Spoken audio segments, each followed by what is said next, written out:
Showtime. Let's go.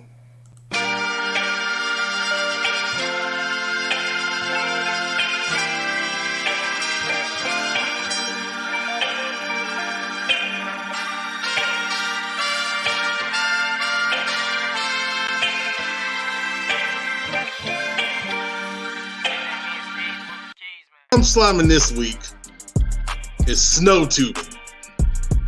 Snow tubing, number one, is not made for men of my stature. I can't deal with this Man 21 game, man. It's so terrible. Y'all act like football stops being played when y'all leave Mecklenburg County. We play football here in Cabarrus County too. And then even though it was raining, I was rolling around in the yard doing freaking grass angels out there.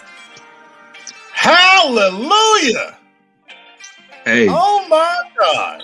Hey, all I'm gonna say is make sure your wife, your girlfriends, your mistress, look, I'm back. See, I got my hat on backwards. And it ain't because I'm a G either. It's because I'm angry. I'm going to tell y'all why I'm angry. So I'm gonna have to start. This is gonna be a large group of people, so I might have to like walk around with like a slime gun or a slime cannon, or maybe put the slime in like an old school super soaker. Joe Hughes! Joe Hughes! Cowboy Joe! You know it's a big night if Cowboy Joe's here. My goodness. Y'all always put me on blast first, man. Who am I sliming? Good question.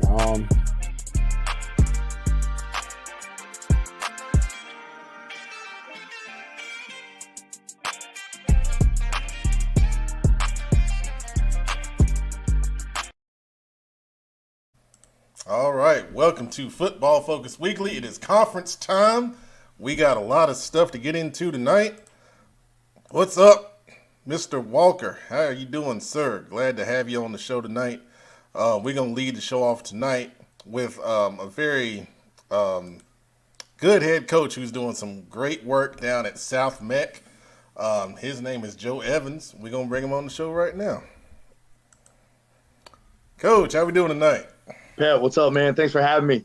Man, we're glad to have you on, man. You're doing a heck of a job with the Sabres. First off, I'm going to jump right into it, man. Turning around this program, we were just kind of talking a little bit before the show. In your opinion, what have been the keys to success, for you guys?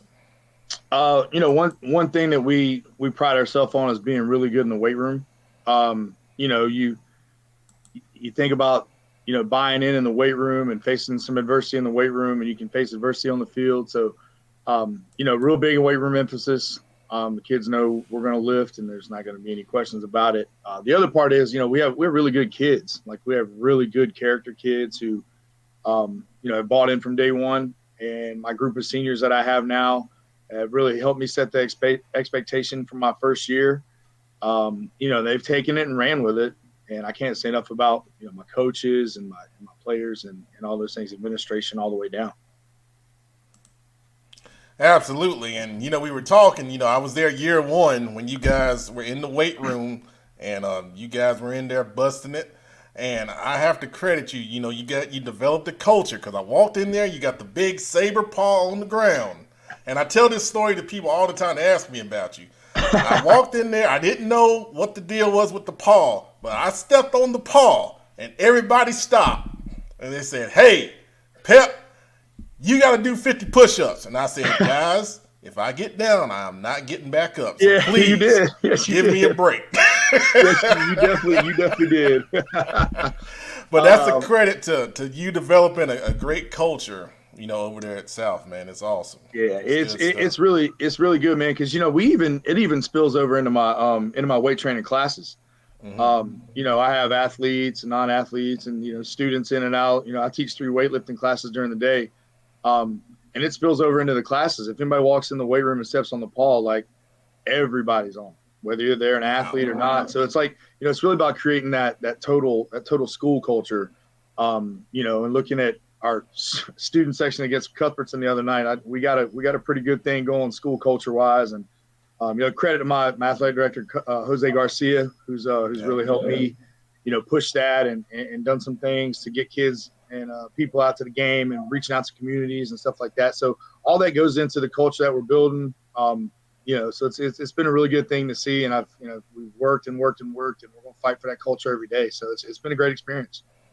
Absolutely. Well said, Coach. Now let's look at Friday night. You got an interesting game here. You got Catawba Ridge coming up, from South Carolina. Talented team with a 3-1 record like yourselves. And is it homecoming for you guys? Yeah, it's homecoming. Last non-conference game. Okay, it'll be our homecoming game this week. So yeah, that's a good team down there, man. They got a good team down there at Catawba Ridge. So we're looking forward to it. They got some great players. They got a great overall team. I'm going third round of the state playoffs in South Carolina last year, and we definitely welcome the challenge, and we take every game, like we always say, 0-0, trying to be 1-0 at the end of the week. That's all we can ask for. There you go, man. Exactly. I'm asking about a couple players that have stood out for you so far. Of course, your running back Jacob Newman. What can you say about his performance so far this season? Jacob's been a workhorse. I mean, he's come in and had to learn the new offense for him, and he's a guy that I challenge every week to hit a home run. We're not hitting singles, doubles, and triples. Like, we want home runs. Like, we're trying to go score every time. Like, we make them sprint through. Every time we're in inside drill, they got to sprint. Today we're doing 20-yard sprints and finish. Every running back. So he's been a really good player for us. He's been a model citizen. That's the big thing. High character kid. Came in, didn't really, expect anything to be given to him. He was a hard worker. So, and I'm hard on him. I'm hard on my guys. I love them up, but I coach them hard too. Yeah. Now, we did an interview with the Hickory Ridge offensive line after that game when they beat South Point. You got a pretty big offensive line yourself, man. What can you say about those guys and, the way they performed for you so far this year? Man, we have a great group of young men up front. And I actually just had a conversation with our quarterback, Cam Reese, this afternoon after practice. Me and him were sitting there talking. And, I just told him, I was like, hey, you've been sacked a lot this year. And he was like, no, not a lot. And he was like, it was like a made-for-TV quote. He was like, man, all love goes to the O-line. But, you got a guy like Teron Williams at left tackle. You got Elijah Gordon at right tackle. You got Landon Eagler left guard. You got Jackson Barnett at center. We got Achilles Unger at right guard. We got Reggie Hollis at right guard. We got some guys we can rotate in. They've been solid performers for us. And Coach Nesbit, Jamar Nesbit, does a really, really good job with those guys, man. He challenges them daily. He coaches them hard, and he pushes them, and he finds little things to push them on and make them better. And I credit him with he's had those guys for 3 years now. So he's really taken them from our first year and taken them and made them a really good offensive line. Absolutely, for sure, man. And then the last thing I want to ask you about, I saw a highlight, going through social media from last week. Takai Moss, he made an incredible interception, I think, in your last game. His performance in the secondary, what has that meant to you this year? Takai does a really good job. He's been a 3-year starter. He started 4 or 5 games for us at quarterback his sophomore year. He has been a solid player for us since day one. We always knew what type of person we were going to get with Takai because he's a great kid. But he's one of those guys that's dedicated in the weight room. Athletically, there's not a whole lot he can't do. He's really kind of the quarterback of our defense on the back end. We're going through stuff today, and he's making checks and directing traffic from the back end. And when you got a guy like him who can, kind of be your crossing guard back there on the back end and kind of go from the back forward, like you can have really, really good success. And yeah, that interception, man, last week was phenomenal. If I jump like that right now, I'd tear both my ACLs, both my Achilles, and probably a couple hamstrings. But he's just such a great athlete. He made it look easy, and wish he could have taken it all the way back for a touchdown. But great player, phenomenal kid. Absolutely, man. Well said, for sure. COVID-19, of course, has wrecked everyone's world. Talk to me about the challenges you've experienced with it. How do you deal with it with your team? and then trying to find games and schedule at the last minute, that's got to be, really tough, for you guys as coaches.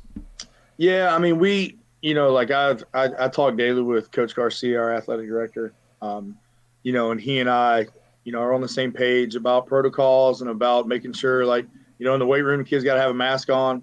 In the locker room when they're getting dressed and getting out, they got to have a mask on. Anytime they're in a building, in a bus, they have a mask on. Like we don't pull the bus off. We don't let them get on the bus until they have their mask on the right way. And we just try to be proactive. And I got 28 seniors this year, and I'm like, look, like you guys only got to play 7 games last year, right? So why not give yourself every opportunity to play as many games as you possibly can this year?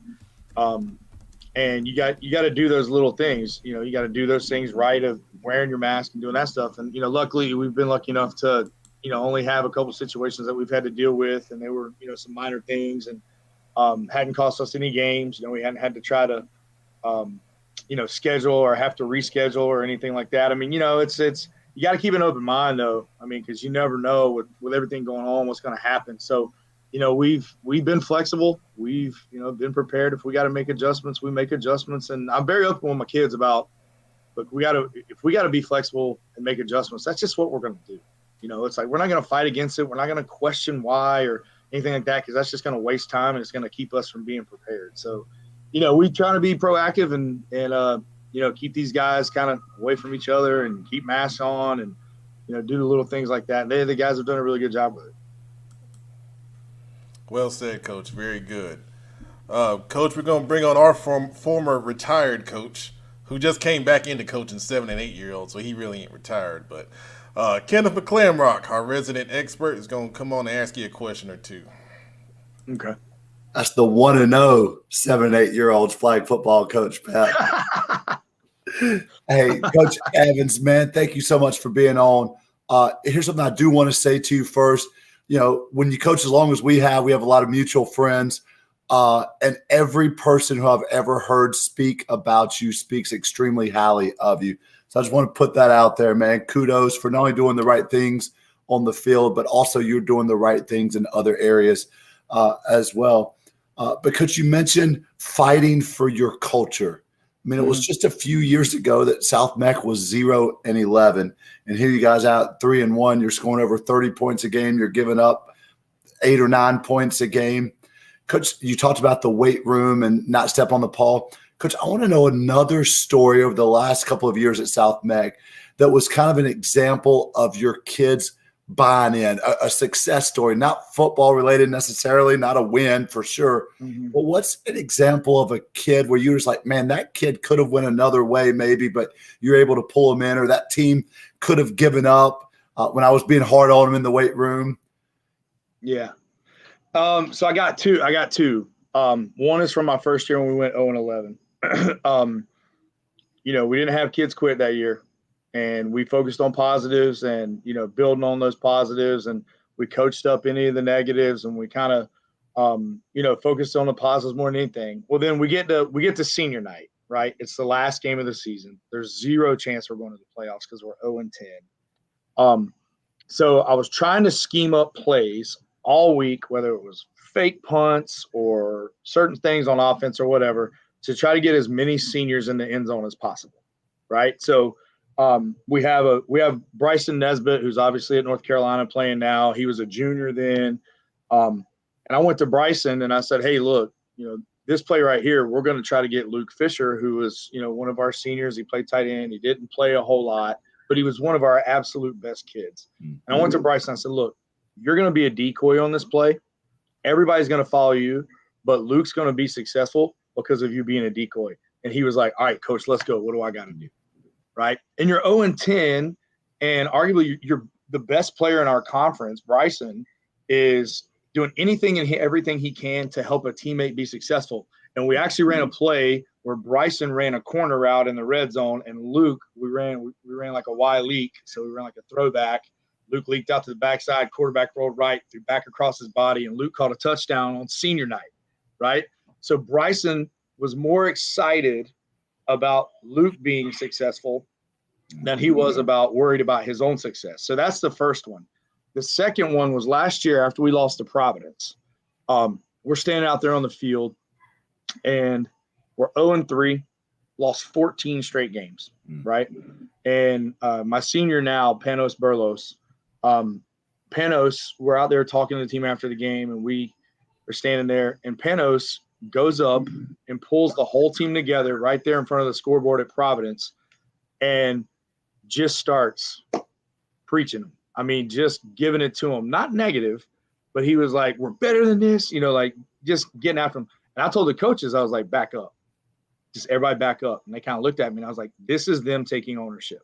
Like, this is our players taking ownership. And nobody prompted Panos to do that.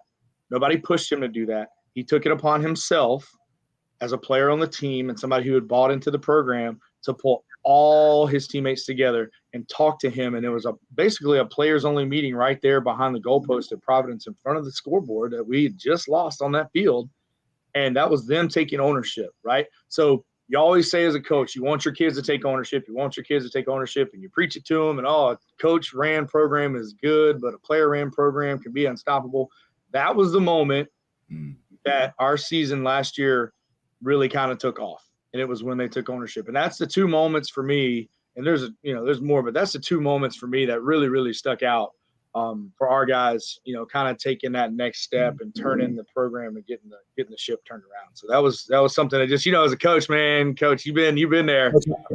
I've got goosebumps right now, man. You can't see it. Like the hairs are sticking up on my neck. Yes. I'm telling you, those moments, man, it's like, the wins are great. The touchdowns are great. The pick sixes, the interceptions, the fumble recoveries, and all that stuff are great. But when you see a group of young men in high school really buy into something and come together as a full unit, man, it's amazing. It's an amazing. That's you showing them that belief in themselves that maybe they didn't have 3 years ago. So kudos, because I'm going to get out to watch you guys play because I've got to see this in person, man. I wasn't able to get out there in the springtime, but I'm going to get out there this season. Come on. Well, we'd love to have you. Come stand on the sidelines and, give me a good play call. I bring my 2 8-year-olds with me. Heads up. Oh, dude, mine's 13 and he's my ball boy. Love it. Thanks, Coach. Appreciate it. Hey, good stuff, Kenneth, as always. Appreciate it, man. Well, Coach, you got me fired up. We're going to be there Friday. I'm just going to tell you now. So come on. Yeah, we coming. We coming. Me and the producer, we going to be there. So bring Billups. Billups ain't coming. What's Billups doing? They got a game Friday? Well, hold on. He's here. He's here. So we're gonna bring him on, and we'll see what's up. There he is. Good and darn well I got a game Friday. Come on, man. I didn't know if maybe y'all had a bye week or something, man. I just, Hey, I just want to come on and say because you send me a nasty gram, say I don't come talk to you no more, and I don't smoke cigars with you. This guy Joe is very upset with me. He gets mad at me. Me and his friendship. We became close. I was at I had just left. I'm Hopewell, and he was at Myers Park, and I was looking for a DB job, and he tried his hardest to get me at Myers Park, and then I ended up going to Providence, and next thing you know, he ended up becoming the head coach. Then he made my head coach, then Brad Bowles, mad because after the game, he was like, "I need to get you over here. I need to get you over here." Then when Bowles left. He called me again, and he made me come to South Meck, and we sat there for, 30 minutes, and we just talked. And I said, I can't do it. I said, I got to help this program. And Joe had got me so many times in trouble. Then my last year at Providence, I needed some coffee. Joe said, I got some Bane, some pre-workout Bane. I went over and drunk Bane with him. And Westwood was like, what are you doing? I said, man, I'm over here drinking Bane. Then Garcia come across the field. Hey, Billups, I got a shirt for you. Him and Joe setting me up. But now I want to say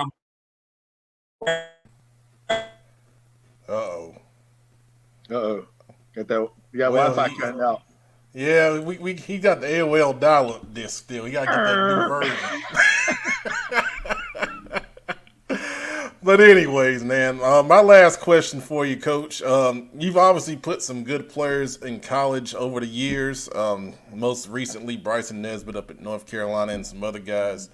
How does it make you feel to see when guys, leave your program and move up to the next level and, experience success like Bryson is doing right now? And anytime as a coach, you can help a kid reach what would be a dream for them, right? Mm-hmm. Whether it's becoming an Eagle Scout or getting married or having a child or, going to college to play football and, being able to tell their mom that, hey, I'm going to college and you're not going to have to pay for it. That's really what it's all about, man. It's about people, and if you can help somebody in your walk of life, with your profession and the view that we have and the influence that we have on people, you can help somebody reach another level, and you had something to do with that, and you see them succeed because of maybe you helping them along or you showing them that they were able to do it. I mean, that's what coaching and teaching and being a teacher is really all about, and if I was able to, been able to tell my mom that she wasn't going to have to pay for college or I wouldn't have to be paying back student loans for 10 years, then, that would have been great. Obviously I didn't do that, but being able to see guys go to the next level and play, Bryson scored his first touchdown the other night.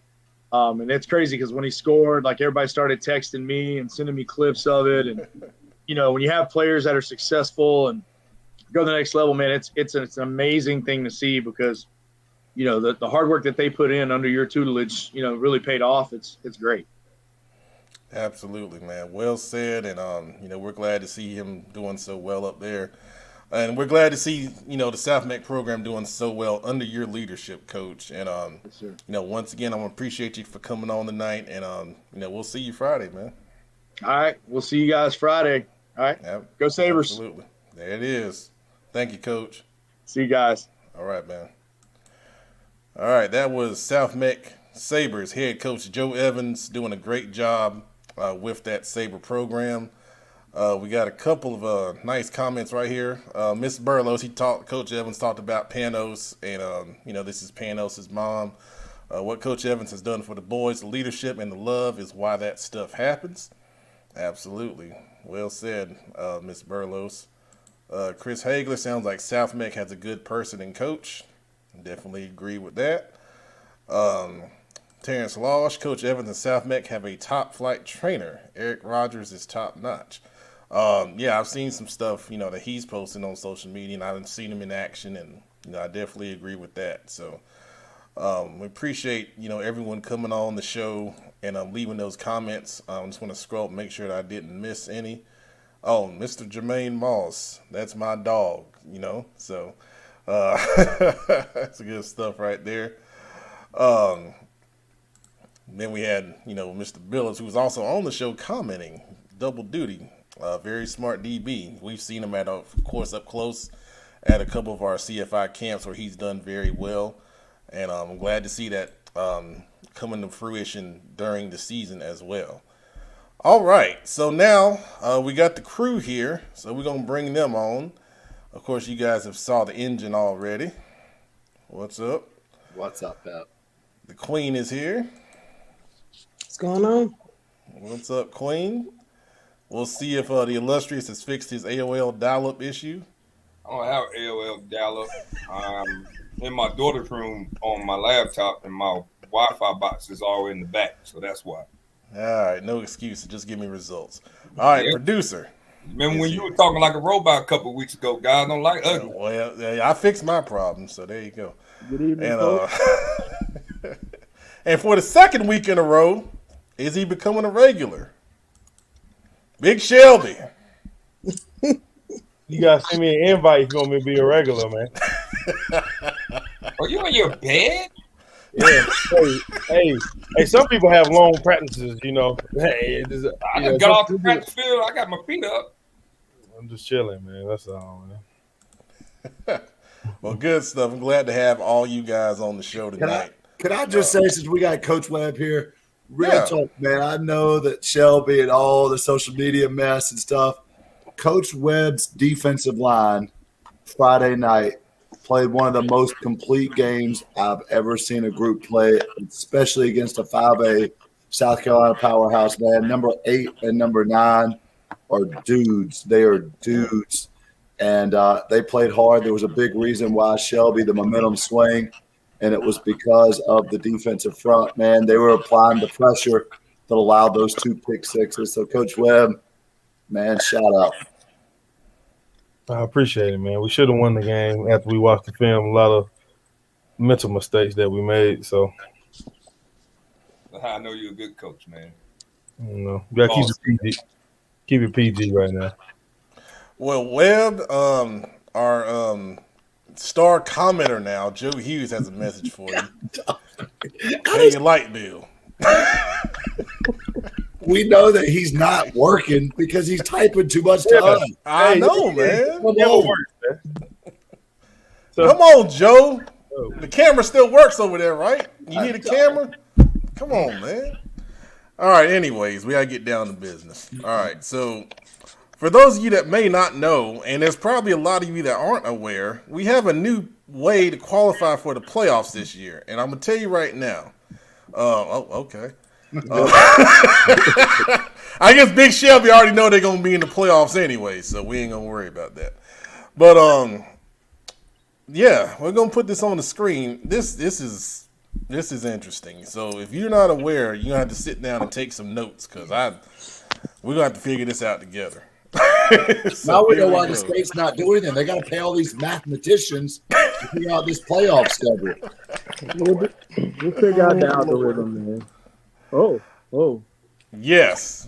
O is correct. So we're going to try to talk through this. So the first part of this is now we're going to have what's called an RPI formula that's going to be used for playoff qualification in seeding determinations in all team bracketed playoffs, which of course includes football. So this is what they're doing to figure out playoff seeds in football for the playoffs this year.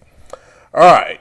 First part of it is 30% of it is your winning percentage, and you see the definition of winning percentage on the screen. Okay, I'm going to share it where you guys can see this, but I'm just trying to break this down for you as simply as I can. So that's 30% of your RPI. Okay, the next part of this is 40% of your RPI. It's your opponent's winning percentage.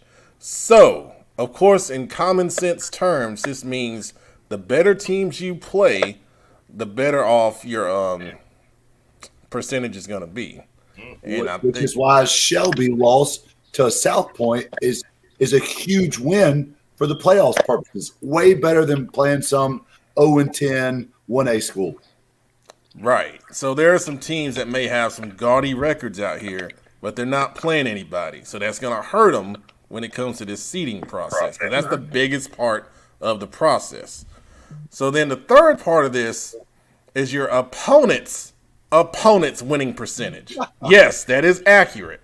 Okay? That's 30% of your RPI playoff formula when you're getting seeded for the playoffs. Now, I'm not a very good mathematician, Pat, but am I correct? You have 10 opponents times 10 games. So they are averaging up 100 opponents for the opponent's winning percentage, or is it 90? It's 90 or 100. I'm not very good at math. Your guess is as good as mine. There's definitions in here that make sense, and some that are listed in other places. It's very convoluted. That's a lot of layers, man. Right. Opponents winning percentage, and then their opponents. It's like it's always gonna. It's like that's gonna go indefinitely almost. That's a lot, man. Yeah. It sounds like we need to schedule some more 5A schools. But yeah. And then so in this scenario, I know for us, goodness gracious. Well, hold on. I stand corrected, Webb, because I'm looking here. Note under 41163, it says there's an exception for out-of-state teams. Yeah. Right. So that's the other part of this. So, example, Myers Park played Beaufort, Georgia last week. So, for them, that state now that team doesn't even does Georgia border North Carolina? No. Is that considered a border? There is one little piece of it, right? In Georgia's most northwest corner. I think this little piece touches a little bit, like a few miles worth. So because it's a bordering state, then it's and there's a specific formula that goes into that. So I say all this to say, good luck in trying to project brackets this year, because So I mean, I'm telling you, who can dispute anything? If they say you're in or out, how are you really going to bring some data to dispute anything with this? And then how would it work with teams that's in split conferences?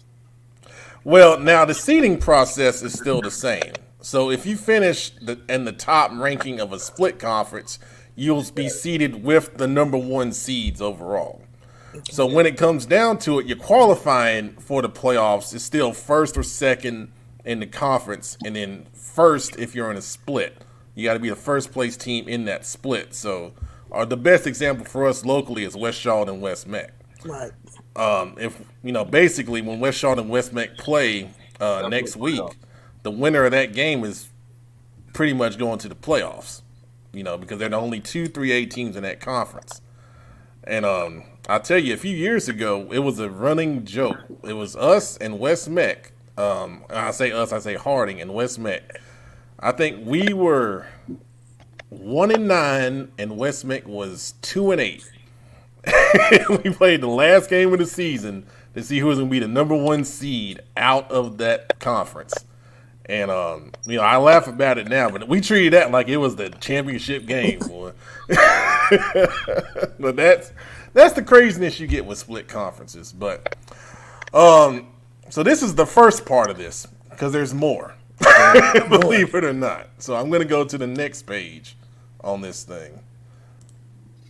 All right. So playoff berths and qualification. So this is what I was kind of referring to here. So each conference will be allotted automatic playoff berths based on the number of schools fielding a team in a particular sport in a given classification. So 1 to 5 team conferences get 1 berth as a conference champ. 6 teams or more conferences, which is what most of our conferences are, they get 2 berths, the conference champ and the second place finisher.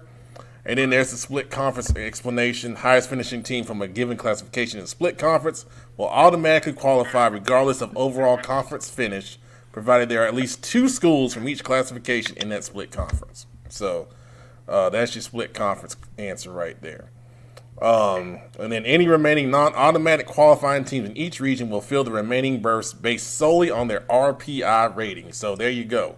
If you're not a conference champ, which is what most of the teams that qualify to playoffs are, your RPI rating is what's going to, determine whether you get in the playoffs or not. So I think schools, you need to start hiring some mathematicians or some really smart kids in your school to start trying to figure out where you might be if you don't win your conference championship or come in second. Not really. What I get for that is basically they're trying to stop the ducking stuff from people trying to play people they know they can beat. So yeah, it's a lot of verbiage, but basically, my military side come in. That's all they're trying to do is just say, hey, you need to start playing the Chambers, the Hubs, of the word, the Richmond counties. You need to play you need to play big dogs. So you want to go to the playoff, you need to play some big dogs. So that's basically what he's saying. That makes sense to me. I agree with that. So you can literally have what's called a quality loss in this scenario because you lost to a really good team. So people need to stop playing rebuild. They need to go play, unless they're in your conference, like us, like we're rebuilding. Like you should go, if they're calling games, go call Chambers and play Chambers and get a quad, get a playoff spin. Go play Cardinal Gibbons. Go play Richmond County. They're teams that always need games. So that's basically what they're trying to do. They're trying, and like I think in the coaching world, we gotta stop saying, well, that's a 50-50. Some of it's the coaches, some of the athletic directors in that district they're in. So let them play. So that's basically what they're saying. Yeah, exactly. I see some comments by the point total. Moss is by the quality. Like that Hickory Ridge loss to Chambers, it did not hurt them. It helped them. It was a game. Them losing like Catholic, it helped them. Like South Meck losing to Catholic, that's a quality loss. Mm-hmm. So that's what you're seeing now. It's like the NCAA tournament now. Like when they do this, you get the automatic berth, and then they go on the RPI, and they're like, well, this team had this record against top 50 opponents versus this team had this type of record against like lower 100. So it, like I said, it makes sense. They're doing too much. They're wording it. They're doing basically what everybody do with policy. You've been in the military, you've been part of any government, you've been a teacher. They don't word it and try to make it more wordy than just make it simple. Just keep it simple. Hey, they're saying, hey, you need to play tough for opponents. Chambers rule, play tough for opponents. That's what they're basically saying. Not Chambers, but go play Chambers. Wick, Duck, and Chambers, the Creeks back in the day, and Huff and stuff. Play quality opponents. Don't call Coach up and say, hey, we want to play against you. And you Cardinal Gibbons, like, you want to come beat up on others. Why? Don't make sense. All right, so, good stuff, illustrious. Chris Hagler with the comment, according to that, Hickory Ridge should have a good resume this year, having played Chambers and Catholic, although they lost. Yep, exactly. Those are, They beat South Point, too. They beat a good South Point team. Yep. So that's a quality win, Yeah. Ooh, Hickory Ridge. What's up? They Belmont South Point. They still decent. You know what I'm saying? Well, if you think everybody terrible except Bitch Shelby, it just makes it honest. But on here, I'm saying I'm saying that's a 4A verse. That's 4A verse. But it's still that don't play like even y'all a 2A powerhouse. You get what I'm saying? But y'all going up and playing like who y'all be? Y'all be a 4A team. Who did y'all beat this year? We beat AC Reynolds. AC Reynolds. That's a quality win, but it's still not. It's not a bad loss for AC Reynolds. That's what I'm saying. It doesn't specify based off the classification. Yeah, that's what we're saying. Only off of record. Right. So you're playing winning teams. That's the thing. You want to play winning teams, generally winning teams. The classification doesn't matter. So technically, you could go play a 1A powerhouse, for example. Like, and that would help you. That's what it seemed like to me. It looks bad, but it's making football interesting again. Like when I play, like we'll go play some big time 3A schools, but we're a 4A powerhouse. But they're like playing like the Cresses and all that stuff. Back when that's what they're doing, making y'all go out here and seek games, go to Winston-Salem, play these Winston-Salem schools instead of just staying locally and playing teams that you beat by 50 or 60. Like you gotta respect like Cardinal Gibbons, Richmond, and all them. Richmond goes on a year. They play Butler every year because they know they're a championship team, and they don't go play somebody that's gonna push them. Like when we was at West Charlotte back in the day, we'll go play somebody that other people are scared to play just to go get. We'll go play Richmond. We'll go play Scotland and stuff like that. You know what I'm saying? Just to have the playoff experience. So that's what basically they're getting at. Don't roll through your season without playing. Go get a challenge. Go have like 1 or 2 challenge games. That non-conference. Yep. That's what it sounds like to me.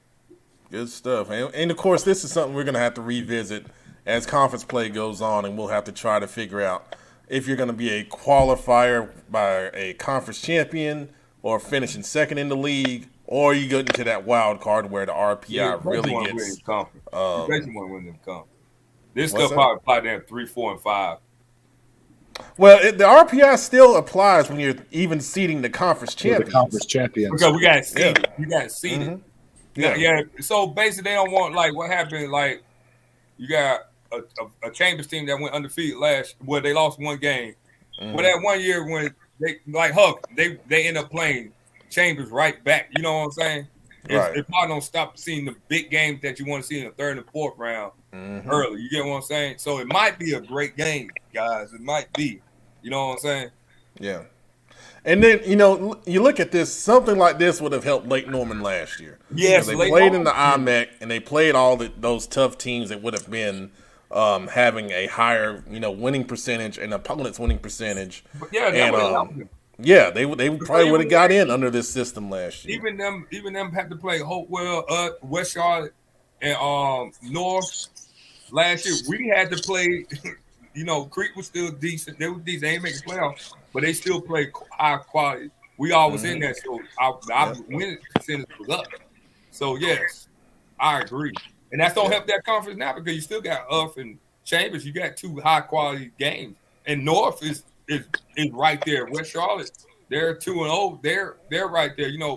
Even West Meck, they only lost 1 game, and so it's still, it's good. That's a good. But West, what's gonna probably hurt them 2 is the opponents they played. You know what I'm saying? And they got Hope Hardy Like the team people, basically, you're hoping the people you're playing they still win. They just don't have. They went on that little short stretch, and they finished the season only win 2 games. Exactly. So that didn't hurt them. Yeah, and we're gonna look at the conferences later on. We got a last word on this? Anybody else? Okay. All right, we're gonna jump to the rankings now, and don't worry, we're gonna talk playoffs, continuously because we all got to figure this out together. And if someone else is smart and wants to take that challenge on and start projecting that stuff, let me know because I will make you a star. Trust me, and everybody will appreciate you. See if I actually, It's like the NCAA tournament. That's what it's gonna be like. Yeah, you're exactly right. You have to start looking at RPI ratings and projections and all kind of fun stuff like that. So it's gonna be fun. It's gonna be fun when we get to that point in the season. They doing too much. Well, let's just hope it's done right. That's what we want. We're just gonna plug all that into a big Excel sheet and see what happens. All right, this week's Dirty Dozen, sponsored by the Queen City Senior Bowl. Not too many changes in the top half of this. Chambers at 1, Huff at 2. And we had some teams lose last week, but I didn't want to, knock them out of the poll because I think they're still very good teams. South Meck moving up to 5 with their win over Cuthbertson. AK moving up to 6. That was a big win over Weddington, who was previously undefeated. Butler still had a bye. And then, Big Shelby at 8, Weddington 9, Hickory Ridge 10. And you could almost argue they could move up from a loss. They should be after what we saw. They should be higher than 10. Yeah, I thought about that a good bit. But that's tough. That's tough to move them up, though. Yeah. 11 at J.M. Robinson and 12 Porter Ridge had a bye last week. So, what are your thoughts, guys? How did Catholic move up? So, how you get rewarded for losing? They were there already. I didn't penalize them for that loss. No, that game that was a good man. You got what? Let me ask you this: do you think South Meck and RGK would have beat South Point? Who? That's a pet man question. That's tough. That's tough to say. I'd have to think about that. Well, that's a good question. I'm just saying. I'm saying us moving to 8. That's we played arguably. If they was in Charlotte, it might be a top 3 team on that list. South, that's theoretically saying possibly. But But it can't be a really good Weddington team. Well, and they put 38 on that Weddington team. That you said what? Hey, we put. I'll tell you, our defense scored 23 on South Point. I'll just say that. I know you told me about, but I'm just saying you discredited AK win again. No, I'm not discrediting AK. I'm just asking, do you think those teams would have did better than what we did? That's what I'm asking. South Point. Because we lost about 2. We lost about 2 seconds. That's what I'm saying. If we would flip schedules, do you think that they would get better than what Chevy would have did? I think RGK is better than what a lot of people think. Yeah. And I think they can play South Point. I would tell you that. I think they can. Like everybody, we gotta remember this is the same. RGK, this is the same, basically the same team, minus them receivers that played a tough Vance Cougar team last year, and almost upset the eventual state champion. Now I get what you're saying. Y'all played that comeback y'all did against South Point. That was very impressive. I thought y'all could come back and win, but you can't discredit. That was a good game. You can't discredit South. Like Cuthbertson, even though they're losing some games, Cuthbertson playing good ball. He's still playing good ball. Yeah, should you be higher? I'll give you 7. 7? Yeah. I mean, 5 to 8 make it seem like we lost by 30. Nah, but you could. He dropped. Oh man, dang. Well, I didn't know he dropped it like You know what I'm saying? Now, if we'd have been at 6, I'd be like, yeah, you know what? We got beat. Let's get us out that top 5. All right, Miss Moulton saying AK should be higher for beating Weddington. I would have to agree. I think AK may be 4. They still on fight. Like I would not count AK out alone. They got Jack Curtis back there throwing that ball. Jack Curtis, boy, he's the real deal. Yeah. It's just me being honest. AK has a good like. If you do it like this, you should just put AK and South Meck in the top 5. I get AK. I don't know. Don't I mean, AK you got to look at the opponents that Myers Park has lost to too. Buford is a really strong team down in Georgia, and then they lost to Huff, who's number 2, a clear number 2. And some people, have said, they should be 1 after Chambers, game last week. Which you can't do it. Like, no, I don't agree with that. People, y'all was at that. Hey, y'all stop discrediting these teams like just because they play. That was a tough game. It was a real good game. Chambers deserved to be number 1 because if it was anybody else, they would not win that game. He had to be there. Watch the game. I ain't on no fanboy stuff. This is just me being a coach. That was a real good football right there. It was really good football. So, hey. All right. So, Joe, the poll does not include South Carolina. It's sponsored by Queen City Senior Bowl, and South Carolina does not play in the Queen City Senior Bowl. So that's why we don't. Hey, Joe's really a South Carolina advocate. He just works in North Carolina. He's really a South Carolina advocate. He just so happened to come cover a couple games in North Carolina. Well, like I said, that 5 and 6 got to play. 5 and 6 got to play, and those 6 got to play 4 too, don't they? 4, 5, and 6 are all in the same conference in the South Meck. Well, we don't see. So that means that's going to sort itself out. That's going to be a heck of a battle in that league. I'll bet, man, between 5 and 6. Is AK unbeaten? Yes. Man, yeah. AK is. I thought so. I think I probably would switch. As great as they're doing. I got AK 4. I would probably put AK at least 5. Yeah. So is Charlotte Catholic 4A now? Yeah. Yes. So here's what I would love to see, from the panel, and then you guys watching too. If you guys got a dirty dozen, any teams in Mecklenburg, Gaston, Cleveland, Cabarrus, and Union, send me your dirty dozen, and I'll post it, and then we can talk about it. Hey, Mr. Curry, you don't got to say, man. Coach Holmes talked very highly of your son. He talked very highly. Your son is legit. I don't watch enough high school football to have a dirty dozen. I have about a. It'll be Shelby. You remember that Dylon skit? Shelby. We know where. Hey, it's just hard. It's just hard to pick somebody over somebody I see put the work in every day. I know. Yeah, and what Sean is talking about is Chambers and Huff next week. That'd be a good game. Yeah, it's at the stadium too. It's at Memorial. That's good planning because everyone will want to come and watch that. So I'm sure a few people will be out there. I was there playing that on Saturday. They change that to Saturday night. That would be nice. That would be nice. Just say y'all got COVID so you can go watch. Wow. Moving on to the next ranking. Wow, man. Wow. Unofficial COVID. Man. County rankings. No real changes in Mecklenburg County. Go ahead, Gaston, we got South Point, Mountain Island, Stuart, Kramer, and Ashbrook. Cabarrus, Hickory Ridge, Dan Robinson, Mount Pleasant, and A.L. Brown. A.L. Brown coming in at number 4 now with the Cox Mill loss to Huff. Cleveland County, Big Shelby at 1, Kings Mountain 2, Burns 3, Crest 4. Union has Weddington, Porter Ridge, Marvin Ridge, and Monroe. Then the upstate, we still got South Point at the top. Northwestern moves back to 2, Catawba Ridge at 3, and then Indian Land at 4. So, what do you guys think about that? That helps my case even more with being at 8. So we lost to the number 1 team in South Carolina. In the upstate, yeah. In the upstate. Yeah. Well, I can say though, with your Cleveland County ones, it's a lot. You got a lot of upset people with you with your ranking. I ain't gonna call out what school should be. What are they upset about? Don't get them started. Let them go to the next slide. Go to the next slide. That'll be after the show. That'll be after the next slide.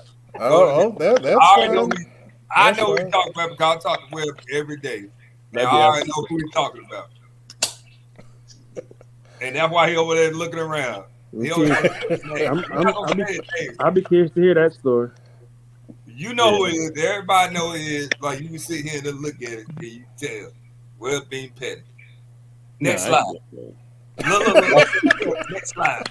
Next slide, guys. All right, next slide. Thank you, Liz. Thank you. Appreciate it. Now, this was very controversial, as I posted this last week on Instagram, and some people really got upset with me. But here it is. Newest CMS best to last. You know, the left side didn't change too much after last week's action. Hold on, Pat. Uh-oh. Go back 2 slides, Pat. 2 slides? Dirty dozen. All right, hold on. Uh-oh, he about to get you. Also, I can say, Kenneth, I ain't realized the injury was that swollen. Now, you got South Meck at number 5 in the Dirty Dozen and Butler number 7. Okay. Now, go up 2 slides. Get him. Uh-oh. There we go. And you got Butler number 4 and South Meck number 5. And then I'm going to take it a step further, Pep. 2 slides ago, there are 4 teams in your Dirty Dozen that teams avoid like COVID-19. Now I'm going to tell you who they are. Julius Chambers, William Huff, Charlotte Catholic, and Butler High School. Those are 4 teams that other coaches don't want to play. There's a reason why Butler didn't play this past week. And you got Butler at number 7 in the Dirty Dozen. Teams are placing those other schools in front of them. There are only 4 schools that nobody wants to play, not named Rockingham County or Richmond County. Not named some school in Maryland. Hey, tell them, Pep, hashtag Pep's not perfect. You know what? But you want to know what? Kenneth was right, though. Butler, and this ain't no shot at Butler because we playing this week. Butler is the best 1 and 2 team right now, and they're only 1 and 2 because they had to go get other games because nobody wants to play them. Nobody. Coach Hales. Well, you know, we talked about this, man, about, you know, Chambers has not played a CMS school yet. Right. That's crazy. You know? I mean, we got more out-of-state games than we've ever had. You got to add Butler to that. They're going to play their first CMS school. They've had all Why isn't 3 Butler played Chambers? out-of-state games, right? Butler? They only played 3. Why hasn't Butler played Chambers? Oceanside, Georgia, Maryland, and Richmond County. Yeah. Why hasn't Butler played Chambers yet? What? I'd like to see that. Because my thing is, I mean, I don't know. I think Chambers is. I'm not sure if Chambers has had a bye week though. I'm not sure they had a reschedule yet. I don't think they have. They haven't missed anything yet. But I know they have a bye week though. I just looked on their schedule. They got a bye week scheduled for October. And my thing is, it's easy to schedule a team that's less than 20 minutes away, 20, 30 minutes away. It don't cost you nothing to get there. But they're not going to call Chambers, though. Nope. And I don't think nobody really want to play them up there. I don't think Brian Hales is afraid to play anybody. I think he'll play Wingate if he can get Wingate on the schedule. But also, as coaches do want to see, Chambers may say, I want to play at Chambers. Butler may say, I want to play at Butler. You know what I'm saying? Because I know sometimes coaches have that conflict of where they're going to play, if they're going to split the gate, if they're going to split the gate, all that stuff. So I know for me, if I'm going to a heavyweight matchup, I want it with my fans. Right. I don't want no neutral site. I want my fans. You know what I'm saying? So a lot. It's not as easy as we'll just come to you because both schools, respectfully, they have something that they built. So, but both schools have like. So you're saying right now, like that game will have to be something that's scheduled during the off season. Like right now, Butler, Chambers they've been playing every week. Butler last week, it was just they didn't have nobody wanted to step up to the plate and play Butler. I mean, South Point was looking for a game too before they got us. I'm just here to do a show. It's games out there. It's games out there every week. Well, I mean, it's really good commentary. You know, Kenneth, you caught me. Thank you for that. That's why you're the professor. You know, that's good stuff. So that 8 after 8, that stuff get interesting, boy. You know, it's really close. It's really close when you get to that, 9 through heck. How many days have West Meck 14. Hey, I think if a team cancels on another team in a dirty dozen, I mean in the CMS best of last, they should get their spots changed. But I got a quick question for you. I'm not, like I said, West Meck, they only lost one game, right? They're 3-1, right? They're 3-1. And you got Providence in them above them. Providence don't lost their last 2. Yeah, but the way I do it is it's a power poll. It's basically this team above them can beat the teams below them. And Providence got Catherine this week. Okay. Oh. Dang, why you don't got Catherine on there? Oh, because CMS. My bad. Duh. Not his own Catholic. That's why. All right, let's move on. Good stuff, man. All right, games of the week. Let's talk about it. First of all, RGK going on the road to take on Porter Ridge. Damien, the big Porter Ridge fan, has requested our presence at Porter Ridge. I've already committed to South Meck, so I need somebody to go to Porter Ridge and make Damien happy. Phillips, you're up. I have a game this week. I'm playing Butler this week. Coach Phillips, go to Porter Ridge. I'm going Butler. I'm playing Butler. Y'all got to stop. Everybody got to stop these false narratives. Like even last week, I got so angry, and I'm gonna tell my soapbox later. Guarantee even though we're young and we're not talented, we need more games to get better. And them kids, we have improved every week. So yeah, it's fun to say. Like last week, it got canceled at the last minute. My boy was in there ready to play, and unfortunately, it was an incident that came up, and the ADs and the principal canceled the game at 2:45. So it's not like we want to play.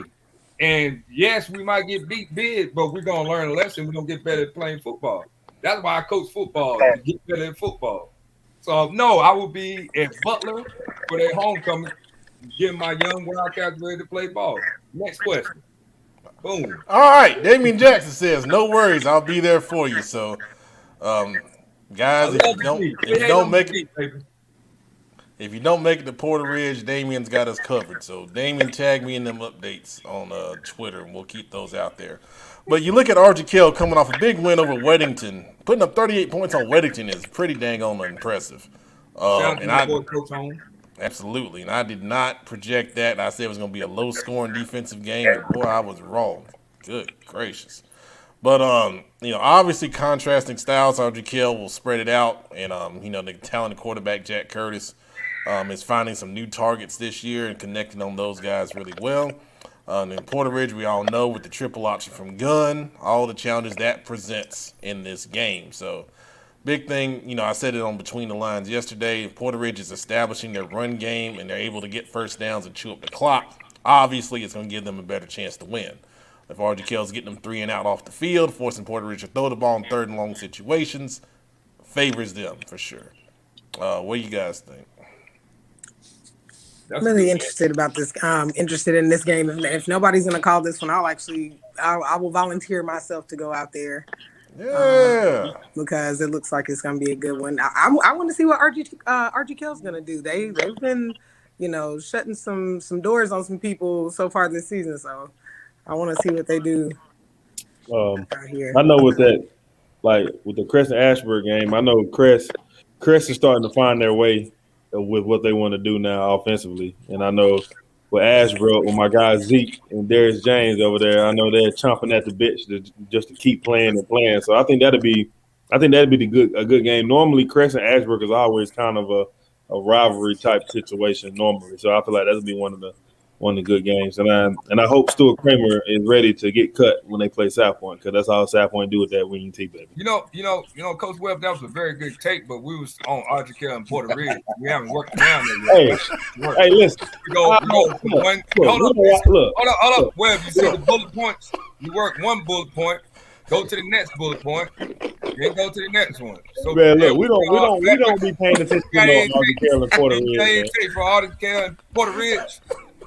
Hey, I'm gonna say what the engine say, man. Football don't stop in Mecklenburg County. There you go. Okay, let's go to the next one. God, jumping around, boy.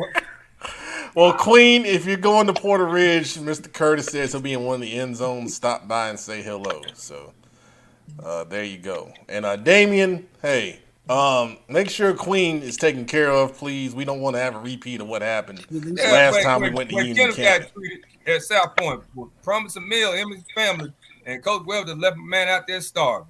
Whoa. Starving like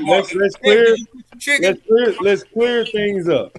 Kenneth, did you get some chicken? Everything he asked for, he got. That's true. He got his boys get to play a little football with them Chevy boys. Did He got in the game free. And he got in the game free. He didn't ask for no chicken. Yes, he did. No, he did not. That was Pep. Pep said if he comes to the game. No, Pep said if he comes to the game. Whoa. Kenneth to speak for himself, bullet point guy. He needs chicken. All you gotta do is ask the Queen. Look, all you gotta do is ask the Queen about our hospitality at Chevy. She's been there. We're talking about how you did the engine. You We guys always know I can't read bullet points. I'm asking why you keep the mayor. Hey. Man, I'm like, this man Webb went from one game to the next game. Hey, you clearly, Pep, you know what's funny about it? You clearly say anybody got any takes on RG and Puerto Rico. No, I thought it was feel like the person and then the Stuart Kramer and something. They're going to get cut. Hey, Billy, how about this, Bill? Since two people on here have been to the jungle, and I know 2 people on here are scared to come through the jungle, you can just ask them about their experiences in the jungle. Well, who the 2 people scared to go to the jungle? I feel like Pep and Billups. Pep and Billups. I coach Friday. Pep and Billups scared to come to the jungle, man. He talking about. I'm not scared to come there. You know what the offer is. The producer has already told you what the offer is. I don't think the producer ain't the problem. I like to hear that. I second that. I would tell you. Oh, now you second it. See, you made the terms, and now you're gonna back out. Look, what the heck, man? Look, I think tell you this. JV game. How about this? Just come to the Chevy and Crest game. Give us JV game for the week. If I got a bye week, maybe, but then I'm gonna leave at halftime. I gotta go pick my daughter up. You don't have no responsibility. What week is it? It's October 8th. Okay. It's on the list, man. It's on the list. Hey, Pep, it shouldn't be no other game bigger than that. He don't have no responsibility. He don't have no responsibility. You can tell because he don't know how to read bullet points. I have to get my daughter up. That's why I go to game close. So I go get my daughter. And you know this. That's why you got that grin on your face because you know we don't have. All right. Back on topic because good Lord. Back to the bullet point. All right. Catawba Ridge at South Meck. I already said me and producer going to be there. Both teams are 3-1. Catawba Ridge features their top quarterback, Jaden Davis, supremely talented in 2024 class. South Meck, we just talked with Coach Evans, big offensive line, Jacob Newman, hard-hitting defense. What do you guys think about this one? That's going to be a good one. That's going to be a good battle. We don't see – that's another game to test the Sabres. And that O-line. That O-line, boy, they putting people – they burying people. I hate to saw what they did in my Providence games right there, but my Providence boys. Yeah, I'm just really playing ball right now, boy. I'm really enjoying the cross-state matchup, so I think it could be another good one. Absolutely. Thank you, John. Yeah, that's some interesting comments over there. All right, the king of Cabarrus County, A.L. Brown at Hickory Ridge. What do you think, sir? This one could be for the conference championship. Early on, A.L. Brown is playing pretty good football right now. Hickory Ridge, despite what their record shows, is a very good football team. This is a heavyweight matchup in Cabarrus County, man. This is a huge game. It'll be interesting to see how Coach Wilson gets his guys to respond to this early adversity. They'll have a hiccup after that comeback versus Chambers. What was that, 4 seconds or 6 seconds left when Chambers scores the go-ahead. It'll be interesting to see how they respond Friday night. What has their practice been like this week? Have they had any kind of jet lag from that big game? Coach Newsom is telling his guys, man, we can play with these guys. Look at their record. Look at what's happened to them. They're not undefeated. They're not gods or whatever Coach Newsom talk is. He's going to have his guys fired up and ready to play. They're the defending conference champion, granted the South Piedmont Conference. But this could be a very good football game. Absolutely. I totally agree with you, man. Put that on your social media account, A.L. Brown. We know they're watching. Very nice for sure. on Friday, man. Come on, Kenneth. Now, yeah, I did have a nice talk with Coach Newsom for sure. Yeah, and I don't think Hickory Ridge is not don't play. I think Hickory Ridge. I think that loss put a little fire in them, boy, because it was, it was a game you needed to be there, boy. But there's always, for me, there would always be the worry of a hangover. You know, Pep came to our game 3 years ago. We were 7-0. Northwest was 7-0.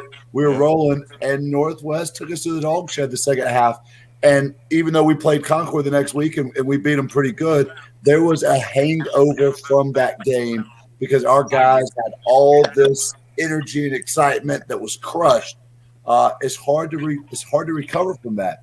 So it'll be interesting to see how Hickory Ridge responds. This could be a trap game for them, and this could leave a big opening for A.L. Brown. Well said, man. Well said. I think with knowing the DC Hickory Ridge, I think he's going to make sure that defense is fired up and making sure that last week doesn't matter. It's on to a new week. He does a good job of getting the guys together, so I feel like they'll be ready to go. You tell him why you say that? Because he came from Shelby. Oh, man. So Stuart Kramer at South Point, Coach Webb gave us a preview of that analysis. Let's leave it there. He did great at that bullet. It was good. It was good stuff, man. But I think with Stuart Kramer, they have a strong quarterback that's pretty good, but I don't really know about the pieces around them. I know from scrimmaging against them, they have like a tight end that's, I think, he's got 6'5" that he likes going to. So I feel like if they can get their 1-2 punch going, but it's going to be Stuart Kramer has to get the ball first because South Point will take a whole quarter if they need to. Mm-hmm. Joe Hughes coming with the facts right here. Tyson Riley with close to 600 yards for South Point. I like that kid, number 31. He plays that up back position on that dive. Man, he runs hard. That's what Joe said. You know, Joe got the facts, man. That's good stuff right there. Joe has impact. Oh my. All right, so Chris at Ashbrook, you know, Webb, you gave us a good breakdown on that. And then Providence against Charlotte Catholic at the big Memorial Stadium. This is part of the Panthers' Big Friday series down there. Providence coming off an off week, and then Catholic coming off a rare home loss to Blessed Trinity out of Georgia. And we all got that game wrong on our picks, by the way. So, you know, that's just terrible analysis by us. But we think about this matchup. The data supported that pick, man. The data supported that, man. Yeah, you see where analytics got us. Terrible. I had to come out with the best record in that. No. You'll see later on. But that's a big game. You know, Charlotte Catholic already defeated South Meck at the stadium earlier this year in the kickoff classic, and then Providence having 2 weeks to get ready for Charlotte Catholic. That's the best way to prepare for that offense. They're treating it as a big game over there, as they should. Conference opener. You know, you probably come out and say it's been a little bit of a disappointing start for Providence so far, given the excitement coming off of last season. But in conference play, it's a chance to reset the mindset, get a new, fresh start. And it's going to be really interesting to see, you know, how this game goes. You know, obviously, the closer this game lasts, the longer this game is close, it obviously, you know, goes in Providence's favor. So it's going to be an interesting game, and I'm really excited to see, you know, the updates coming across, you know, social media on that one for sure. All right. Which is that Knox or Kenneth James? That was Knox. Knox, what's up, man? Knox got some Shelby in him now.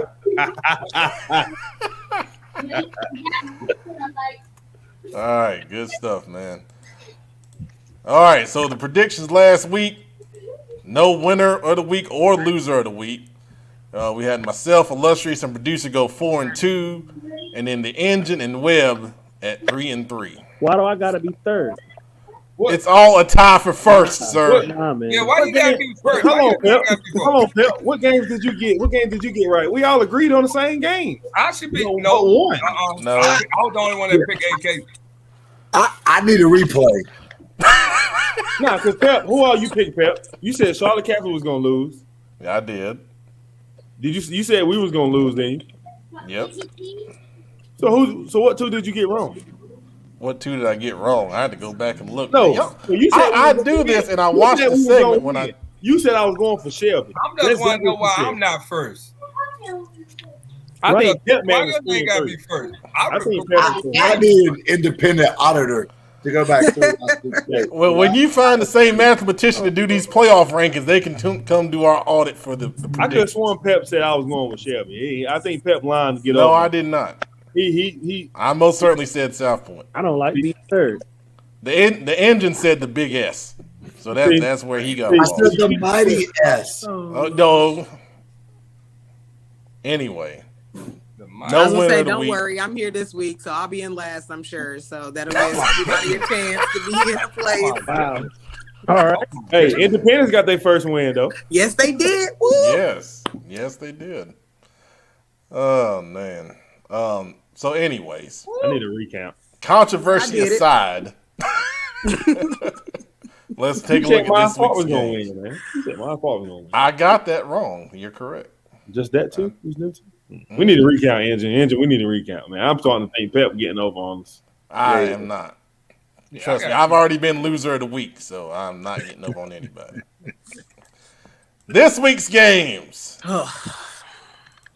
All right, y'all ready? Coming down the line.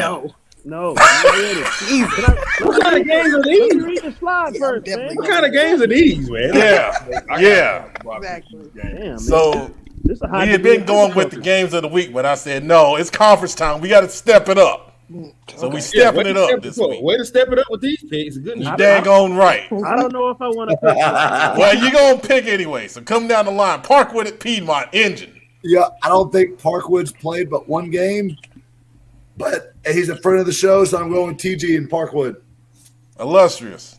I'm going with Parkwood. Producer. Parkwood. Webb. I don't even know neither one of these things. I'll just go Parkwood. Piedmont beat Fort Mill from South Carolina last week. I'll just go Parkwood. Everybody going Parkwood. I'll just go Parkwood. Queen. I'm gonna go Piedmont. Go, man. Tough choice. I'm going to go with Parkwood. All right. Make West sure we Charlotte. write that down. Thank you. West Charlotte at Mallard Creek, Engine. You know what? I'm going to go with the Creek. Illustrious. You know where he going.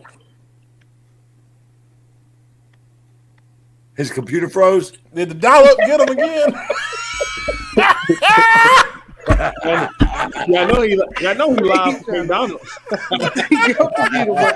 Say something. Look at it, this stuff. Out his closet. I thought he was just being really still. Got them Barbie dolls holding the walkout box. Producer, go ahead. I'm gonna go Mallard Creek. All right, Webb. I'll go with Mallard Creek. Queen. You know, I watched what Grindr done done with them boys, and I honestly think I'm gonna go West Charlotte on this one. I am going to go with Mallard Creek, and Illustrious is back. All right. Illustrious, you got West Charlotte, Mallard Creek. I'm going Creek. All right. Coxmill at Mooresville, Engine. Coxmill. Producer. Coxmill. Webb. Coxmill. Queen. Coxmill. Illustrious. I'm going Coxmill. I am going to go. Give me Coxmill. All right. Cherokee at East Gaston. The casino, man. Engine. Cherokee has a new coach. Cherokee. Producer. Give me East Gaston. Webb. Hey, I like what East Gaston been putting on tape this year, baby. I'm going with East Gaston, man. Queen. I got East Gaston. Illustrious. East Gaston. I'm going to take East Gaston as well. And then finally, Northwest Cabarrus at South Rowan. Engine. Northwest picked up their first win last week. South Lorraine lost 3 in a row. Of course, you're supposed to say that, Kyle. The Trojans. Producer. Northwest Bears. Well, What color is Northwest Bears? Are they black and orange? Yeah. Black and orange. South Lorraine's red and black. I was trying to make sure I was picking the right school. Yeah, Northwest Bears. One of my friends played at Central Cabarrus. That's why I said that. oh, okay. Queen. I'll go Northwest Cabarrus. Illustrious. South Rowan. I'm going to go with Northwest Cabarrus. So, y'all want to calculate your own picks? Go right ahead. Yeah, Coach Marsh, I'm going with you. I'm going with you, man. He just want a bucket of chicken, man. That man don't know. I like that. He's one of the good people, man. All right, so that's predictions this week. So now what we're going to do is we're going to run through the conferences real quick because it is conference time. We're going to give you a quick rundown of the conferences and kind of do a little bit of talk about what we've been seeing so far. So I'm going to get that up on the screen. Bill, you got the waves going, don't you? No, this is called, just got off work and I'm tired. I've been at work since 6 o'clock. All right, so the old IMEC Conference 60, we got Hopewell, Huff, Mallard Creek, North Meck, Chambers, and then the 2 3A schools in West Charlotte and West Meck. You know, looking at this league right now, you got to say the favorites are Chambers and Huff. We got them 1-2 in just about every poll that we do. Guys, who is the third team in this league right now? Mm-hmm. Probably, Probably West Charlotte. Oh yeah, West Charlotte. I was gonna say I don't know. North Meck been playing good football. I don't pay attention to Charlotte football, so I don't know. North Meck been playing really good football, so I don't know. That's tough. Yeah, North Meck's got Huff this week, so that's going to be an interesting game to kind of see where they sit. Ooh, they don't play. That's going to be an interesting game. Yeah. So, not saying, everybody, Huff is going to be predicted winning, but North Meck got a lot of motivation in that game. Okay. Yep. I talked about that on Between the Lines last night, which you can catch every Tuesday night, streaming live on all of these social media channels you're watching right now. Catch every night. What is that, your TV voice? Tuesday night. God, dog, Pep. Tuesday night, man. Come on now. Pep and love, man. Hey, we gotta get your show going. Pep needs love. All you gotta do is come to Shelby, man. Pep needs love, man. I got a story for y'all after the show. All right. I have history with Shelby. There's a reason why. Hey, Bill, I told you, Bill, some woman done gave me that backstreet boogie. In the South Meck Conference 49, we have seen all these teams have very strong beginnings to the season. Right now, no team in this conference is under 500. Right. So you got Myers Park, South Meck, Kell, all off to very strong starts. And Olympic is also 3-0 as well, with Harding at 2-2 and Berry at 1-1. What do you guys think about this league? It's probably I think Olympic can challenge Myers Park. I mean, it's gonna come down to, I think, it's gonna come down to AK and South Meck. I still think. But you got to keep Myers Park in there too. I mean, I think it's a 3-team race, but careful now, you don't get Coach Hart. Well, shooting at you. I think I don't know. It's jam packed, man. It's a pack. There you go. There you go. The more it's gonna be more of a fight to the finish for me because I feel like Harding. Go ahead, Queen. I didn't mean to cut you off. I was just gonna say I feel like Harding still got a little bit to show some of the people. So I think this conference, if out of all of the conferences, is probably gonna be one that's gonna be closer to the finish for me. Yeah, you can make an argument this could be the most balanced league in the city. Yeah, I mean, you could realistically see if there's 4 teams in that conference. If I told you they won, you're not gonna be at all surprised. Right. So that's absolutely. That's a log jam. It's probably gonna come down to the last week or two. Good stuff, man. And then of course Conference 59, the Southwestern. We got Charlotte Catholic and Butler at the top of this league looking real strong. But as I said with the other conference, who is the third team in this league right now?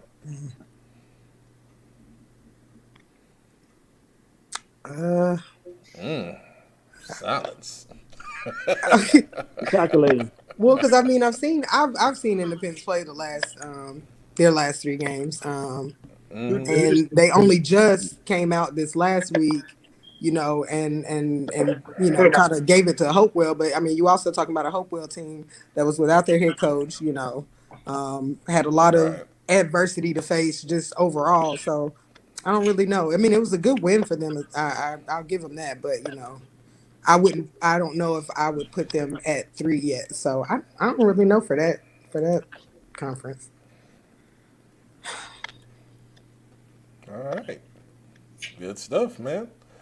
The next one I want to look at is Conference 57, which is the Greater Metro 4 Conference. Obviously, we just talked about A.L. Brown and Hickory Ridge going up against each other this week for what some people believe is a de facto conference championship game. But what about the rest of this league right here? What's interesting to you guys here? No, that's a tough league. You still got Lake Norman, Mooresville. They got people who play good ball. You got Cox Mill, they coming around. So, they just lost the hub. So West, like I said, that's a very balanced one for me, if you want me to be honest with you. Mm-hmm. Yeah, I mean, we just saw West Cabarrus, barely lose to a very good Catawba Ridge team out of South Carolina. Yeah. Who we've had ranked in the upstate all season long. So, I mean, that shows, I think, in my opinion, the strength of that team right there. So, I don't think that's a league where you can't really take a week off. Nah. To be honest with you. Because Lake Norman's offense is tough to, plan for in a week. Yep. And then Mooresville always has talent. They got a really good running back in Jawan Howell, who I think is slept on, but he's starting to get some recognition. I just saw Duke show him some love. So he's a 6'3" kid that moves very well at that position. So you got to account for someone like that. I think the only thing we really, can have a good idea on is South Iredale, and, they're struggling right now. But the rest of this is wide open, in my opinion. Even though Hickory Ridge has shown they're very strong, with their performance against Chambers. They just got to get over that hump. Absolutely. Union County, they got the Conference 58 right here. I think this is interesting right here because we just talked about Cuthbertson. Even though they're 1-3, they've played some really good teams, very tough. And then on down the line, even Piedmont has shown some improvement at 2-2. And when was the last time Piedmont, has had a chance to be above 500 after 5 weeks? Probably since Rusty Jester, back in the early 2000s. And then on down the line, Marvin Ridge up in there, man. I don't think Marvin Ridge been playing real good football. Well, here's where that conference. What's interesting is Union County just voted to drop all contact tracing, the school board last night. What? So in Union County, they are no longer contact tracing anymore. As long as you're not sick, as long as you don't have symptoms, you can go to school, you can play sports. So all of these Conference 58s are all getting guys back today that have not been able to play, that would not have been able to play.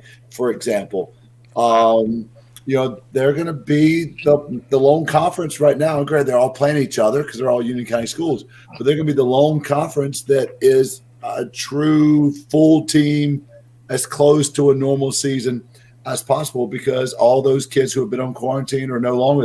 There's no more quarantining for any kid who does not have symptoms or has tested positive for COVID-19. Wow.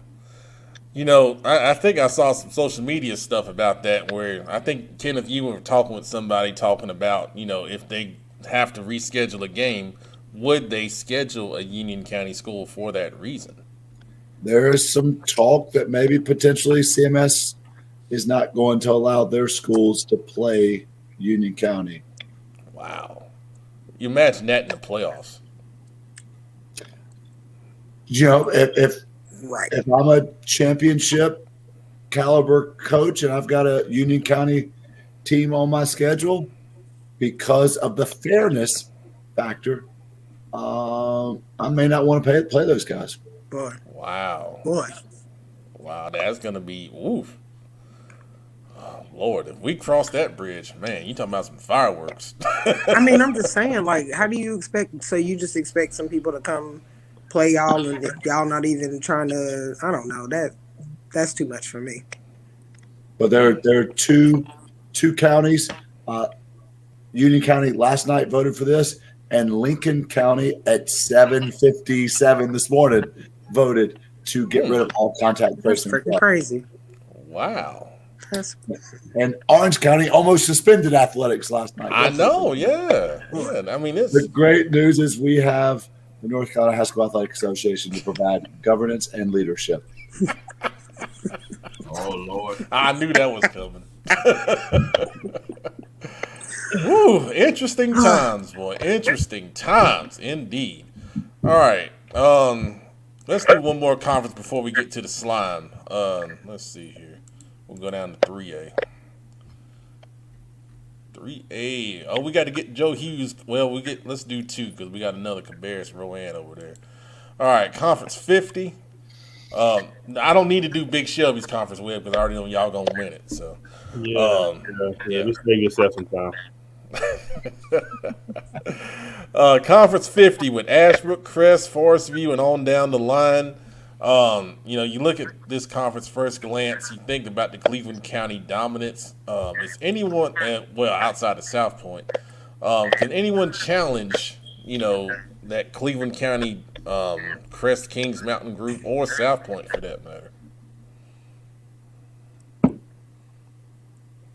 I think Crest will eventually come out on top, but I think South Point is always a wild card because you have to be able to play 4 quarters against South Point and defend that win too. So I feel like they're always the team that'll ruin. They're the team that'll ruin your dreams.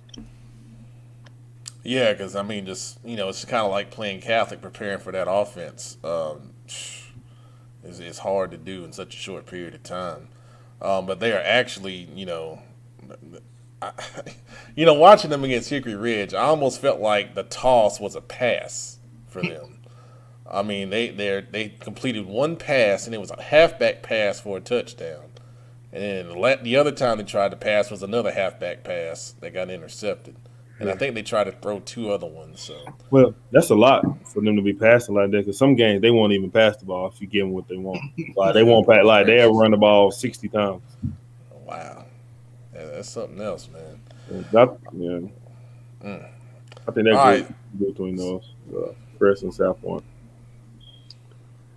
Good stuff, man. Conference 48. This is one that we've kind of talked about before, and Kenneth, we've said that this is probably the most wide open conference out there. Has any more information come across to where we think we have an idea of who can possibly come out on top here? Well, I think Northwest beating Mount Pleasant, which I believe was their first win, says a lot about maybe the direction that they're headed.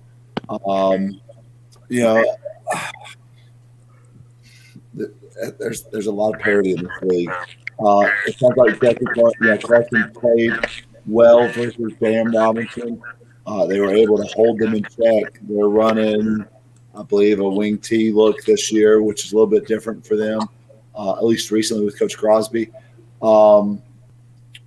Central has not played in 2 weeks. A lot of question marks there, obviously. East Rowan is struggling right now. Concord is struggling right now. Concord and East do play each other, so one of those will pick up their first win. But I think Northwest is moving in the right direction right now. West Rowan is still there, doing good things. So maybe it's a Northwest West Rowan league right now. All right, good stuff, man. We'll get to a couple comments before we get to the slime. Let's see. Backstreet Boogie. Yeah. There's a lot of synonyms you can use, but we'll go with that.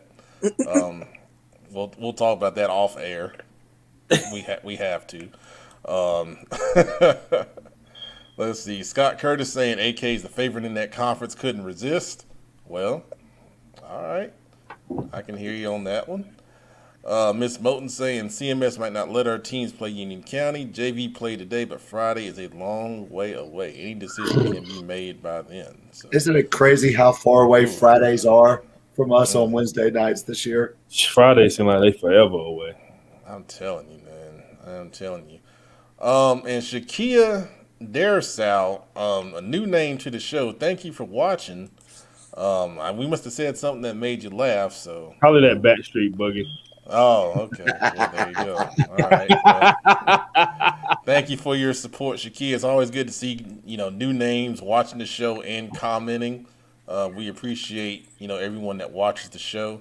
But now we're getting close to that time, so everybody get ready. You know what it is.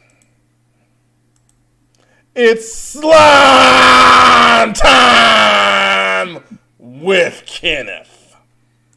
Yeah, it's the part of the show where we call out somebody or a group of somebodies who have done something over the past week that maybe we don't agree with. Maybe it was a fast food order that we got, or maybe it was something in the national news or more local. But we're going to start because we all know it's 9:03. He probably has a video game that he's got to get to here pretty soon. So the illustrious Coach Billups, who are you sliming tonight? To be honest, nobody, because I haven't been doing nothing but coaching football and being there. So, Kenneth, unfortunately, I really have nobody to slime because I'm very at peace today. You know the rules. Somebody got to get it. Well, slime me for not having nobody to slime. I don't. Hey, I've been in football mode. I don't pay attention much now. So we'll slime. Billups is our first slime of the night. I like it. Cherie, the queen. Who are you sliming tonight? Well, dang. I mean, y'all just took my slime because I was going to slime Coach Billups. Because let me tell y'all about this cat. So I'm, celebrating my first little NFL Sunday. I got my whole little spread laid out on the table. It's just party of one. I'm cheering on my boys. Of course, I put something out there on Twitter. So here he come back. Man, them Panthers sorry. Man, they this, they that. And I'm like, man, just let me live over here. I'm just trying to doggone enjoy my boys. I don't care who we playing. I don't care if we was playing a 0-10, 12, 16 team. If we out there and we doing work out there, I'm going to need you to just let me and my boys be great. So he gets the slime from me this week. And I'm sorry that you all peaceful and zen this week. And, you ain't want to catch no smoke, but you catching all the smoke for me this week. You slime. The number one defense in the NFL right now. You know where it is, Queen. Boy. Producer Brandon. Who are you sliming tonight? I got to go with J.D. McKissick, the running back for the Washington football team. This guy got me 0.8 points in fantasy. Kind of had to start him out of necessity. 0.8, couldn't even give me a whole point. 0.8, man. You got me one carry for 8 yards. So I'm like, dude, there's something you're not doing in practice. Something you weren't doing right. Something went wrong for you to get one carry for 8 yards, man. So I'm going to probably have to cut. In addition to getting cut, he's now getting slimed. So that's really worse. I didn't cut him, but the really humility of it all is he's now slimed too. I can't have fractional points on my fantasy team, man. He's out of there. Slime on the way out. I love it. I love it. Coach Webb, all the way in Big Shelby. Who you sliming on tonight, man? Oh, man. Well, before I slime, I need to give some praise to Pep, man, for interviewing my boy Dalen Lee, QB1, man. His birthday was today. Well, yesterday. Appreciate you giving him an interview. I know I've been very critical on you, but I am sliming the Cowboy fans for keep thinking they're gonna be something. Y'all should have known better to give Brady that football with a chance to win the game, man. I'm just sliming all Cowboy fans, man. Shout out to them Eagles, baby. We showed up and showed out week 1, man.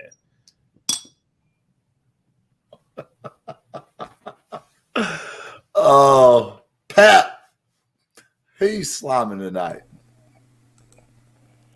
I usually don't get too serious on the slime because I like having fun. I like having a good time. But I am going to be serious tonight. I'm going to slime social media and kids, that do not understand the power of their words. We go out here and cover games on, now I covered the first half of Myers Park JV game tonight on Wednesday. We covered the Thursday night games with the JV game of the week, which, has gotten really popular. And then, of course, everyone goes out and covers games on Friday. And I've said this a couple times in the past. We all do this because we love the sport of high school football. We want to support kids. We want to support these hardworking coaches and the programs. But, in the years that I've done this, every, interaction online on social media has been respectful, and, the kids appreciate it, coaches appreciate it. But for this past week, I don't know what it was, but there were 3 separate interactions that were really disrespectful.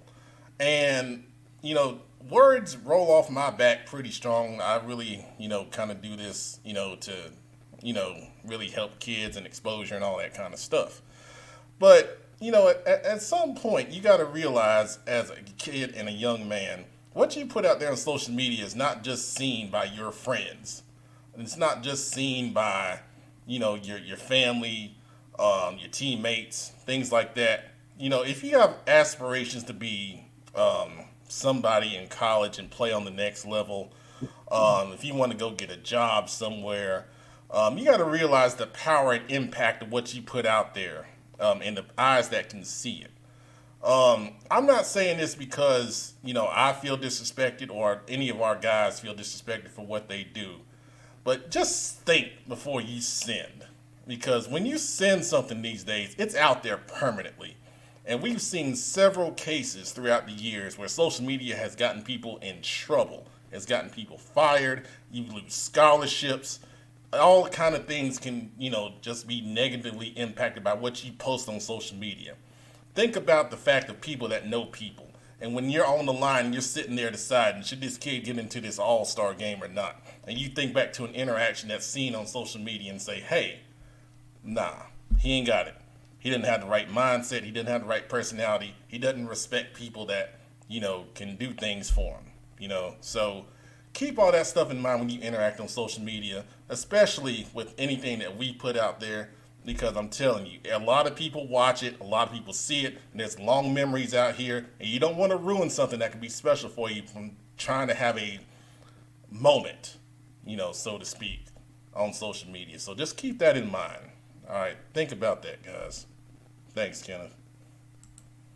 Pep, I should have let you go last. If you have told me you were going to be so passionate and well-spoken, that was incredible. When I was a head coach, we always talked about character, and my guys recited every single Monday. Monday was Character Monday. They said, I will do the right thing regardless of who is watching. Character is who you are regardless of who is around you. When things are going well, when things are going bad, man, that's incredible, Pep, because now mine seems kind of puny because I don't have a big slime today, but I am going to slime the police officer that turned in front of me today. I was getting ready to turn left. They were coming at me. I waited because I thought that you were going to proceed straight, which you did not. You turned right across a turn lane without using your proper turn signal. And then once I finally turned, and a 35-mile-per-hour speed limit, I got up to 41 behind you, and you kept leaving me in the dust. So I'm going to slime the Concord police officer who does not follow the proper driving rules. I'm gonna leave it right there, Pep. I should have let you go before me. That's all I got. It's all good, man. I'd like to slime another one, but I can't go there because I don't want to get in any more trouble.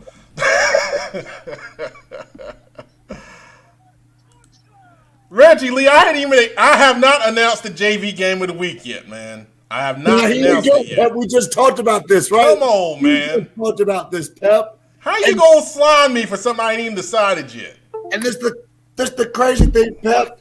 I just texted my dude DV today. I'm coming to the game Friday night. Right here's my text messages with Daryl Fareed. Mm-hmm. Hey, Reggie Lee. Come on, Reggie. Let us work, man. Let us work. That's all we trying to do. All man. the praise that we gave him last week, too. Good. He called him Easy Smith the Fifth. Still coming on here talking smack. You know what, Kyle? I'm sorry. Kyle, I'm sorry. I'm Cabarrus County, baby. We play football in Cabarrus County. The analytics said to pick Cox Mill. That's what we did.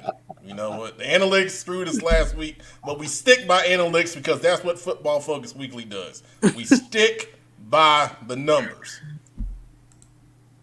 Thank you, Shakia. We appreciate your support. Hopefully, we hadn't run you off yet, so thank you for watching. Pep needs love. There you go. Nah. Hold on now. We're going to talk later, okay? We're going to talk later. Pep's doing just fine. Yeah, I'm all right. Oh, yeah? The body almost paying off, man. Man, y'all leave him alone. Blackout Berry. Oh, yeah, you know what? We need to have a conversation about the body armor when we get off camera. Me and Brandon, brother, y'all need to be What's around. The problem? I don't want to talk. We got company. No, everybody's family. What's the problem? Okay. All right, no. Wait till we What get off is to it? it.